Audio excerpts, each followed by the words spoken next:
என் இனிய அன்பு உள்ளங்களே, உங்கள் அனைவருக்கும் என் அன்பான வணக்கம். பொய் காதல் இதில் மெய் தீண்டல் தகுமோ நாவல் பகுதி 15. வாங்க தொடர்ந்து கதையை கேட்கலாம். இரண்டாவது முறை வைக்கோலை எடுத்து சென்று மீதம் இருந்த மாடுகளுக்கு போட்டுவிட்டு திரும்பி வந்த தூரிகை சிற்பி யாருடனோ போனில் பேசுவதை கண்டு யாரு என்று கேட்டாள். என்னுடைய அப்பா. என்ன இந்த நேரத்துல? ஓமையில இருக்கிற அக்கறையில போன் பண்றாரு. உன்னை தனியா அம்மா கொட்டகைக்கு அனுப்பி இருக்காங்கன்னு சொல்றாரு. ஓ அப்படியா?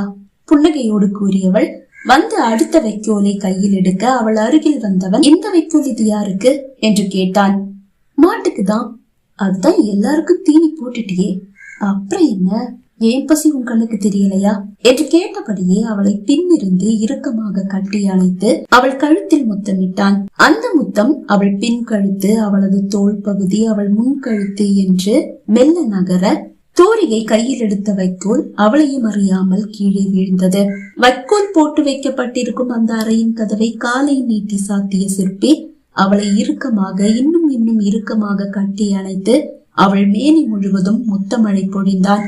அடுத்த இடி இடிக்க பயந்து போனவள் சட்டென்று திரும்பி அவனது மார்புக்குள் முகம் புதைத்துக் கொள்ள அவளை அப்படியே கட்டிக்கொண்டு பின்னோக்கி வைக்கோல் மீது சாய்ந்தான் சிற்பி. அவள் பத்திரமாக அவன் மார்பில் வந்து வீழ்ந்தாள்.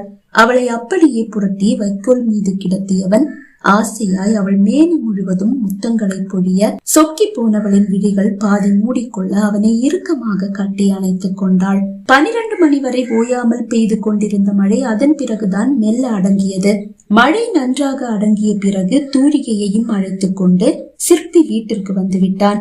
அறைக்கு வந்ததும் அவளை இறுக்கமாக கட்டி அணைத்து படுத்துக் கொண்டான். இன்று காலையும் அப்பாவோடு பதறி அடித்துக் கொண்டு சிற்பியின் அறைக்கு வந்தார் அம்மா. அறையில் சிற்பி மட்டும்தான் இருந்தான். அவர் விழிகள் தூரிகையை அறை முழுவதும் தேடியது. யாரம்மா தேடுறீங்க? சிற்பி கேட்டான். தூரிகையை எங்க காணோம்? தூரிகையா? அவ நைட்டு வரலையே. நீங்க ஏதாவது வேலை சொல்லி எங்கேயாவது அனுப்புனீங்களா? சேச்ச, நான் எங்க அனுப்ப போறேன்? நான் எங்கேயும் அனுப்பல. பக்கத்து ரூம்ல படுத்து தூங்குறான்னு நினைக்கிறேன். அம்மாவின் மனம் குளிர்ந்து விட்டது. அப்பாடா, கொட்டகையிலேயே படுத்து தூங்கிட்டா போல. இன்னைக்குதான் எனக்கு நிம்மதியா இருக்கு தனக்குள் கூறிக்கொண்டவர் சரி சீக்கிரமா புறப்படு என்று கூறிவிட்டு அறையிலிருந்து வெளியே வந்தார். நேராக தூரிகையின் அறைக்குதான் வந்தார். ஆனால் தூரிகை அங்கும் இல்லை. கொட்டகையிலேயே படுத்து தூங்கிட்டா போல தனக்கு தானே கூறிக்கொண்டவர் நிம்மதியோடு வந்து படுத்துக் கொண்டார். அம்மா அறையிலிருந்து வெளியே சென்றதும் தூரிகை எங்கப்பா? அப்பா கேட்டார். வாஷ்ரூம்ல இருக்காப்பா. அப்பா, அம்மா ஏன் இப்படி இருக்காங்க? நானா தூரிகையை எனக்கு கட்டி வைக்க சொன்னேன்? அவங்க தானே தூரிகையை செலக்ட் பண்ணாங்க. விடுப்பா. தூரிகையை பத்தி புரிஞ்சுகிட்டதுக்கு அப்புறமா உங்க அம்மா தானா தன்னுடைய குணத்தை மாத்திப்பாங்க என்று கூறி அவனை சமாதானம் செய்தார். வைத்தியரின் வீட்டிற்கு சென்று திரும்பிய சிற்பி அனைவரோடும் அமர்ந்து காலை உணவை முடித்துக் கொண்டு ஹாலில் அமர்ந்து தாத்தா பாட்டியோடு பேசிக் கொண்டிருக்க, சிற்பி நான் வந்துட்டேன் என்று கத்தியபடியே வீட்டிற்குள் நுழைந்தாள் அஞ்சலி. அவளை கண்டதும் சிற்பியின் முகம் இருண்டு போனது. தூரிகைக்கும் அதிர்ச்சிதான். அவள் விழிகள் அவளையும் அறியாமல் சிற்பியை பார்த்தது. அவன் விழிகளும் அவளை உரசி சென்றன. இதையெல்லாம் பார்த்தபடி அமர்ந்திருந்த சிற்பியின் அம்மா முகத்தில் என்னவென்று சொல்ல முடியாத ஒரு மகிழ்ச்சி. பாத்தியா, அஞ்சலியுடைய காதல் உண்மையான காதல். காசுக்காக நடிக்க வந்தவளை எல்லாம் நம்பவே முடியாது.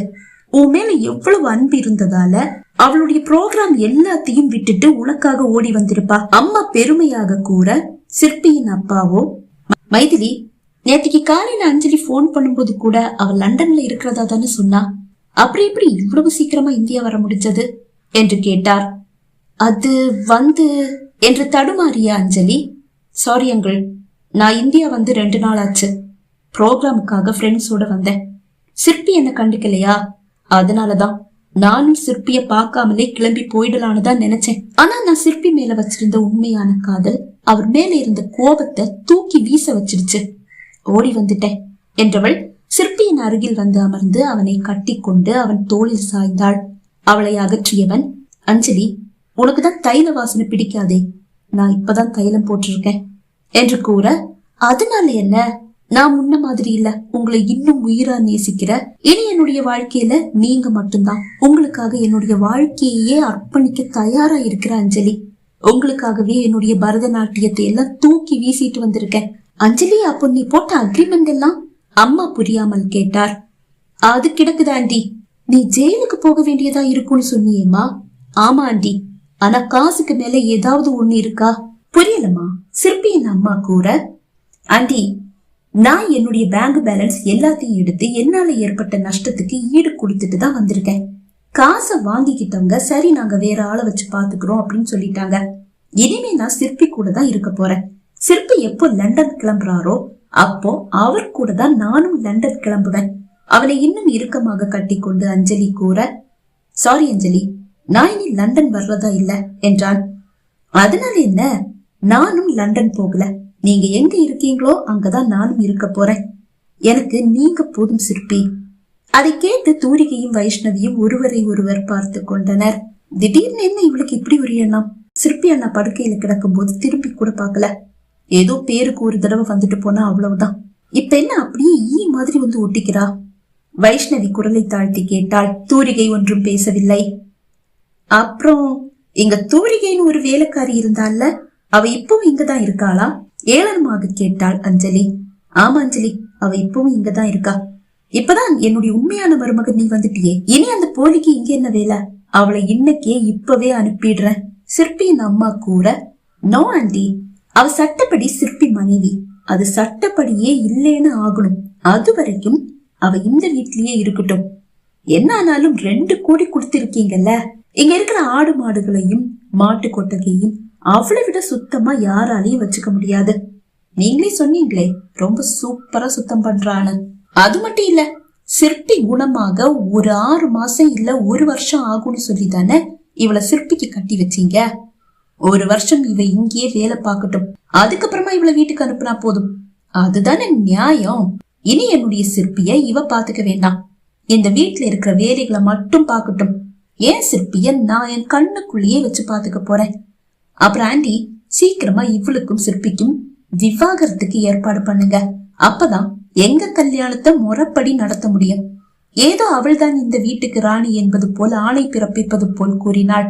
சரிம்மா, இன்னைக்கு வக்கீல கூப்பிட்டு பேசுறோம், சிற்பியின் அம்மா கூறினார். தூரிகையின் விழிகள் வேதனையோடு சிற்பியை பார்த்தது. அவனும் அவளை பார்க்கவே இல்லை. அது அவளை இன்னும் காயப்படுத்தியது. அவள் விழிகள் அவளையும் அறியாமல் நிறைய. வைஷ்ணவி அவள் கரத்தை பிடித்து கொண்டாள்.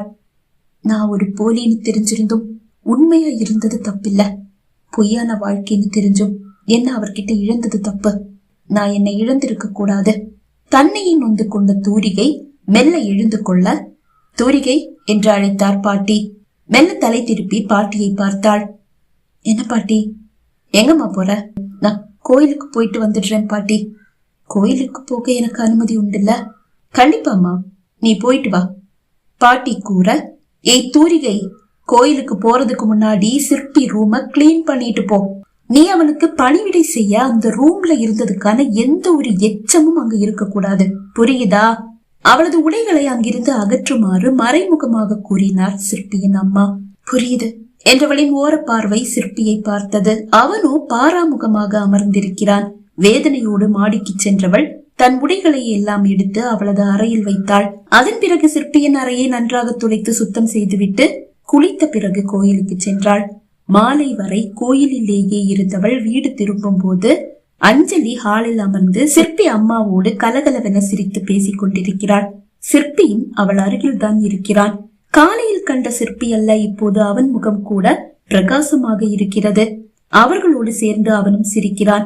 வீட்டிற்குள் வந்த தூரிகையை கண்ட சிற்பியின் அம்மா, என்னடி கோயிலுக்கு போறேன்னு சொல்லிட்டு அப்படியே ஊரெல்லாம் சுத்தி பார்த்துட்டு வந்தியா? உன் வீட்டுக்கும் போயிட்டு வந்தியா? இல்ல மேம், கோயிலுக்கு தான் போயிட்டு வந்தேன். இங்க ஆடு மாடு கோழி எல்லாம் இருக்கு தெரியுமா? அதையெல்லாம் யாரு பாத்துப்பாங்கன்னு நினைச்ச? போடி, போய் அதுக்கெல்லாம் தீனி வச்சுட்டு வா. சரி மேம் என்றவள் திரும்பி அப்படியே வெளியே சென்றாள். ஆடு மாடு கோழிகளுக்கு தீனி வைத்துவிட்டு வீட்டிற்குள் வரும்போது வைத்தியர் ஹாலில் அமர்ந்து சிற்பியின் வீட்டாரோடு பேசிக் கொண்டிருக்கிறார். அவளை கண்டதும், தூரிகை வாமா, உன்கிட்டதான் முதல்ல சொல்லணும்னு நினைச்சு வந்தேன். ஆனா வரும்போது நீ வீட்டுல இல்ல.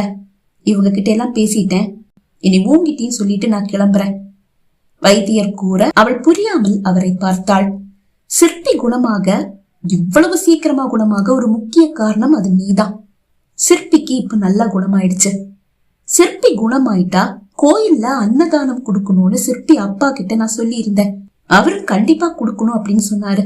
அது ஒரு நேர்த்தி கடன் மாதிரி.